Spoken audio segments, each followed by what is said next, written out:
Greetings. The topic for today is something that is very, very profound and very, very challenging, and therefore we're going to edge into this topic very gradually over multiple videos. It is a topic that many people are not even close to being able to conceptualize, and in some cases may offend even the religious sensibilities of some people. But nonetheless, we're going to talk about the evolution of intelligence.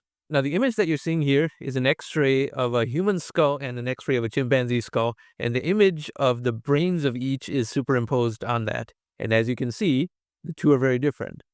The chimpanzee happens to be the closest relative to humans that exists, and we have a common ancestor from as little as 5 million years ago. And a lot of people are very fascinated to see how intelligent a chimpanzee is, and a chimpanzee is capable of demonstrating the same intelligence in terms of addition, subtraction, and cracking problems as a human child age 6 or so. But to me, that's not what's fascinating. What is fascinating is how large of a gap there is between us and our closest relative. As you can see from this image over here, a chimpanzee has much more powerful jaws than a human and a much smaller brain, whereas a human is the opposite, much weaker jaws and a much larger brain. So how can the chimpanzee be the closest related creature to a human when the difference in brain size is really that much? And the physical body size of a human and a chimpanzee is roughly the same. Remember, contemporary humans get much better food and are much larger than pre-19th century humans. Before the 19th century or so, or even before the 20th century, the average human male adult was 5'6" tall and maybe 130 pounds, which is about the same size as a chimpanzee male. So the two are the same size under similar conditions, let's say.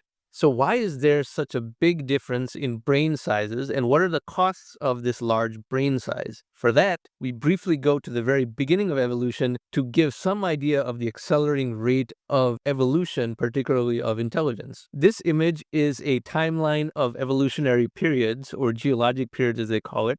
But geology is not subject to the accelerating rate of change, whereas evolution, and certainly the evolution of intelligence, is. So it's a little bit inaccurate to call them geologic periods because that removes the most profound dimension of how these eras are categorized. In this left axis over here, where you see my cursor, you see 4.5 billion years of evolution, and how almost nothing happened for the first 4 out of those 4.5 billion years, so the first 88% of the time.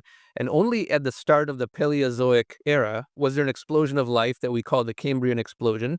And so this small segment of just 540 million years to present is exploded out into more granularity. And you have the Paleozoic era, the Mesozoic era, most of which was occupied by the dinosaurs, and the Cenozoic era.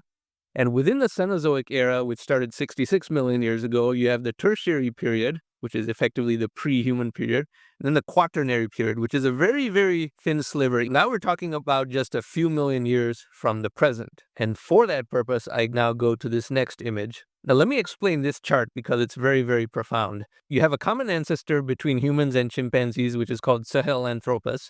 And this horizontal axis starts from 0 and goes leftward 1 million year per tick mark back to 7 million years ago. Now, if it went all the way back to the beginning, it would go several kilometers to the left, all the way back to 4.5 billion years. So you would need 4,500 of these units to extend this horizontal axis leftwards until the beginning of life. But starting to 7 years ago, we had a common ancestor with chimpanzees, Sahelanthropus, and then chimpanzees kind of stagnated at that level. And then you have a descendant of Sahelanthropus called Australopithecus, which is considered the first true ancestor of humans, which of course is now extinct. And then you get to more advanced humans like Homo habilis. But now you see the knee of the curve. Something profound happens, and the entire curve goes vertical in a very short time. In just 1.7 million years, we go from Homo habilis to modern humans. Homo habilis had a brain of a certain size, then Homo erectus, and then the two modern types of humans, the Neanderthal and Homo sapiens. So only 7 million years to go from Sahelanthropus to humans, and only 2.5 million years maybe to go from a 500 cubic centimeter brain to a 1500 cubic centimeter brain. And if you take an actual snapshot of an evolutionary intermediate step, you see Homo habilis to modern humans, only 1.7 million years to go from this creature all the way to modern humans that we are today. So why did this accelerate so quickly? As I said, if we extended this chart leftward much further back in time, it would be a completely flat line. This is very exponential. It is not a linear evolutionary trend, and that shows that this is inherent to the software of evolution and the software of life itself. So humans are so much more intelligent than even predecessors from a short while ago in an evolutionary sense. And that's why a human has a brain that is 3 times larger than that of a chimpanzee, even though the body size is about the same.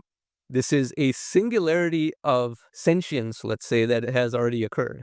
But then what does the future hold? Science fiction often portrays super intelligent aliens as having a gigantic head in proportion to their body, and people who can only think in terms of extending current trends assume this is what humans of the future might look like. But I guarantee that is not the trend line of evolution that humans are on. The human brain has already reached certain biophysical limits. The human brain, even though it's only 1 to 2% of a human's entire body weight, it consumes 20% of all a human's energy and 20% of all the oxygen that a human consumes. Similarly, the brain is so resource intensive that everything else about a human had to be downgraded.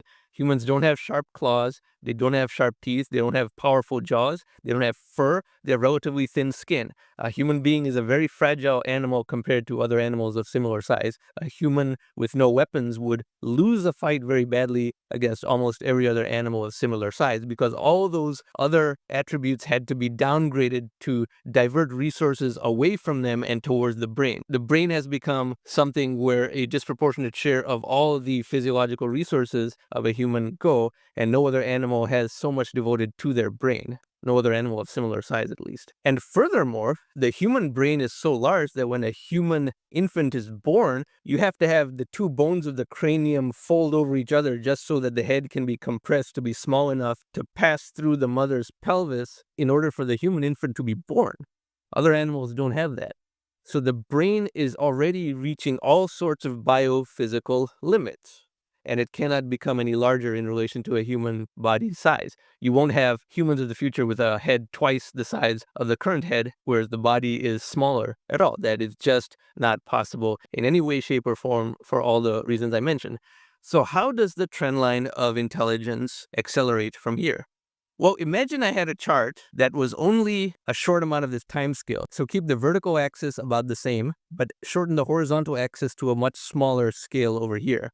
What will happen is that technology is something humans are getting more and more embedded with and humans are interfacing with. You're using Google search several times a day, and that's why there's 30, 40 billion Google searches every day. The interface between humans and technology is still very primitive, but over time, this interface will become more and more seamless, and humans will be able to draw upon various types of intelligence and various types of cognitive augmentation as needed. They won't have to be on all the time, but if they need a certain type of intelligence, they can ramp up to that. If they need another type of intelligence, they can ramp up to that and turn that off when they want downtime or they want to perhaps go idle for a short while. And these interfaces will become more and more tight, as I'm saying, and that is how the trend line of intelligence will extend. Humans will be able to draw upon superintelligence that exists outside the human body with much better interfaces than exist today. And that's why what we will see here in a much shorter time scale is the human metric of intelligence, which, as I said, is no longer going to be cubic centimeters of brain size, as a flat line for now, the 2020s, the 2030s. And by the 2040s, you'll start to see an uptick.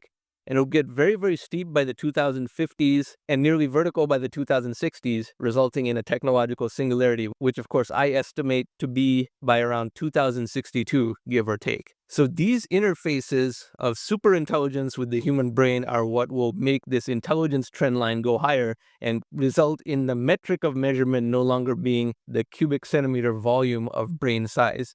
And that's how you get a complete merger of human intelligence with artificial intelligence and therefore a technological singularity. Now, I have said for many years in a lot of my writings that humans are just the precursor, the boot drive of an eventual superintelligence. And Elon Musk has said the same thing, but he said it many years after I did. I hope someone who read what I wrote told him about it and then it happened that way, but I have no way of knowing that for sure. But this is the most probable trajectory that the continued evolution of intelligence is going on, because this trend line has never ever broken. People who say humans are an accident or humans are the end of evolution, they really don't know what they're talking about because they don't understand technology. The answer is for faster improving, more energy efficient types of intelligence to be seamlessly drawn upon by humans as needed by the human in question, so the human can access higher intelligence for themselves when it's needed and not access it when it's not needed. And there are already companies working on that, as I mentioned. So this is a very, very profound subject, and we're going to talk about this in other ways over the course of this channel, but some food for thought for sure. If you like this type of content, I encourage you to subscribe to this channel, and thank you very much for watching.